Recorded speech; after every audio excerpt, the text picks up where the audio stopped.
Hi guys, welcome back to Raj YouTube channel. ඕන ඉතින් අද ගෙනාව වෙනස්ම විදිහේ වීඩියෝ එකක්. මේ දවස්වල පැවැත්වෙන දේශීය ආදායම් සේවා තරග විභාගය වගේම අනිකුත් තරග විභාග වලට වැදගත් වෙන සාමාන්‍ය දැනීම නැත්නම් GK පිළිබඳ වීඩියෝ එකක් තමයි ගෙනාවේ. ඉතින් මම යෝජනා කරනවා මගේ channel එකෙන් ලබා ගන්න දැනුම කොලයක සටහන් කරගන්න. මොකද මේ වගේ වීඩියෝ මාලාවක්ම මම කියනවා මගේ channel එකෙන් ලබා ගන්න දැනුමත් ඔයාගේ තරග විභාග ජය ගන්න උදව් වෙයි කියලා මම හිතනවා. එහෙනම් යමු වීඩියෝ එකට. නිදහස් අධ්‍යාපනයේ පියා CWW කන්නංගර මහතා ශ්‍රී ලංකාවේ දිග කිලෝමීටර් 432යි. ශ්‍රී ලංකාවේ පළල කිලෝමීටර් 224යි. ශ්‍රී ලංකාවේ විශාලත්වය වර්ග කිලෝමීටර් 65610යි. ශ්‍රී ලංකාවේ ප්‍රථම කෘෂිකර්ම ඇමතිවරයා DS සේනානායක මහතා. ඇමරිකාවේ වත්මන් ජනපති ඩොනල්ඩ් ට්‍රම්ප්.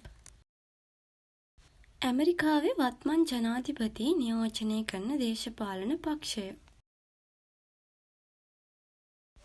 රිපබ්ලිකන් පක්ෂය. ලෝක දුම්වැටි විරෝධී දිනය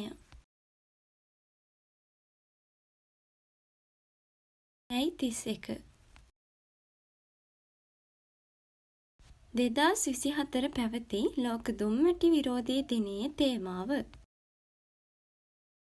දුම්කොළ කර්මාන්තයේ මැදිහත් වීම් වලින් දරුවන් ආරක්ෂා කරමු.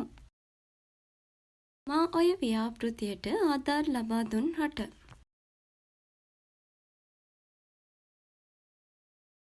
ානය මොරගහකන්ද ව්‍යාපෘතිය සඳහා පෝෂණය ලබා දෙන ගංගාව අබන් ගඟ. අවසන් ලෝක දැල්පන්දු ශූරතාවය දිනාගත් රට සිංගප්පූරුව. ශ්‍රී ලංකාවේ ප්‍රකාශිත ලෝක උරුම සංඛ්‍යාව 8යි. දකුණු ආසියාවේ සාක්ෂරතාවය අඩුම රට අෆ්ගනිස්තානය. දකුණු ආසියාවේ සාක්ෂරතාවය වැඩිම රට මාලදිවයින.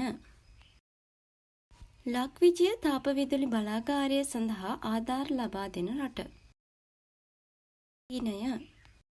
දේශීය ආදායම් සේවය ස්ථාපනය කරන ලද වර්ෂය 1974. 2024 ස්වර්ණ පුස්ත සම්මානය දිනාගත් ග්‍රන්ථය විරාජනී තෙන්නකෝන් මහත්මියගේ කැමීලියා ග්‍රන්ථය. ශ්‍රී ලංකාවේ ප්‍රථම ජනාධිපති විලියන් ගොපල්ලව. ඉතින් මේ දේවල් ඔයාගේ සාමාන්‍ය දැනීම වර්ධනය කරගන්න උදව් වුණා ඇති කියලා හිතනවා. තවත් මේ වගේ වීඩියෝ එකකින් නැවත හමු වෙමු. ගෙන් එන්නම්. බයි.